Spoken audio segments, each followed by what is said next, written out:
Listen, Cormier is definitely a big favorite. I would say.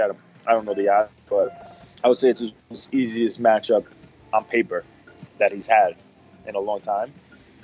Um, he's fought, and that's not even like anything bad about. I'm not saying anything bad about Derrick Lewis because Cormier has fought nothing but animals for a long part of his career. And Derrick Lewis he brings an X factor to the game where he could always finish you. You can't take him easy lightly at all. So you never know. Man, I mean, it just goes to show. I mean, it's just you never know with the beast. I mean, this last one you thought, man, he's gonna be out. He's out, but he's got that one punch knockout power. He can drop guys and stuff like that. I think DC's going to win this fight. DC's fought some really tough guys that probably hit a little bit harder and a little bit more dangerous than Derrick Lewis. And, he's been able to defeat them or even deal with them, and get through decisions with them. But I'm excited for that fight. I mean, I'm excited, man, the Beast. Love watching him. I'm sure everybody does. I know just as well as you know and everybody else in the world knows, Daniel Cormier is fixing to maul the fuck out of Derrick Lewis.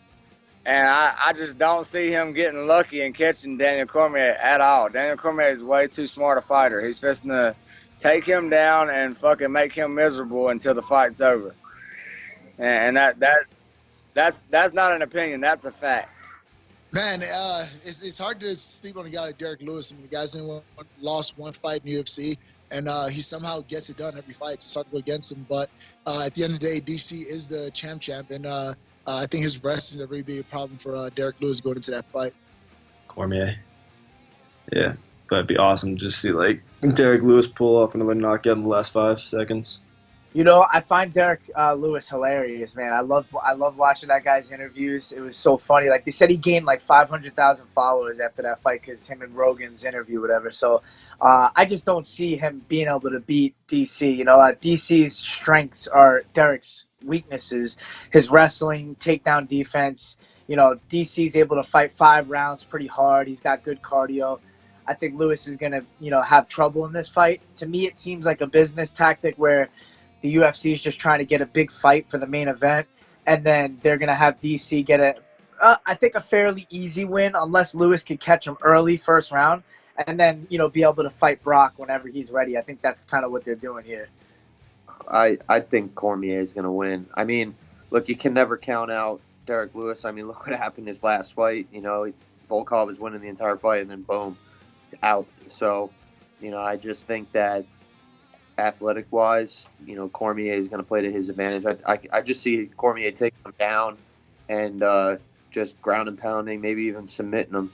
But, if I was Cormier, I'd try and avoid his power, because that's how he wins fights. He just blitzes people and puts them out. So, I mean, obviously anyone could win at any moment, but I definitely think Cormier is going to win that one. Of course, I'm going to go with Daniel Cormier. I don't think, I don't even know if Derrick Lewis knows or believes that he can beat Cormier. He even said it himself in his post-fight interview after his last fight that he wasn't ready for a title shot. And Cormier, he's a whole other monster, man. Everybody knows what he's going to do, and he'll tell you he's going to do it and go out there and do it. So I definitely see Cormier coming away with that victory. I love the main event. I hated that main event when they put the girls on there.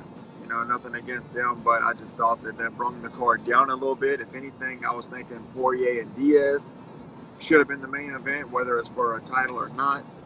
And man, I was really hoping to fight on the same card as Dustin Poirier because, we grew up on the same local circuit down here. And we've actually fought on the same local card back in Lafayette years ago. So this would have been our first fight being on the same card together since, like 2010 or something like that, 2009. So I thought that was pretty cool, but it's still cool that you got a lot of guys from the South, man. Derrick Lewis from New Orleans, Cormier from Lafayette. You still got Jason Knight from Mississippi, and you got me from out here in Hammond, Louisiana. So you still got a lot of Southern guys on the card, and it's going to be a great show, man. I'm excited.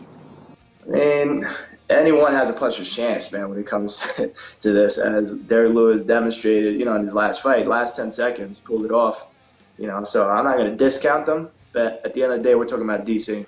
his accolades and all his experience and just his style is, I think is going to go DC's way. I mean, I can't. How you go bet against DC at this point? And then, I mean, plus Lewis was just saying, he's not ready for a 5-round fight, and now he has to be ready for it in 3.5 weeks. And I fought 5-round fights, and 3.5 weeks is, especially coming off a fight, that's tough. That's a tall order. So, yeah, I got DC all the way. I love Derrick Lewis, man. He's hilarious, and I actually made my debut with him. But DC is cool too, and I actually fought on UFC 210 and 220 with him. Now we're on 230 together. So I mean, DC is definitely he's got to be. I think he's a 9-1 favorite. So if I had to bet money on it, I'm definitely betting DC. But you obviously can't sleep on Derrick Lewis' power. That dude hits like a fucking Mack truck. And look what he's done. It's not his first time getting a 3rd round knockout. Like he did the same thing against Tybura. So you can't sleep on him. You got to put that dude away.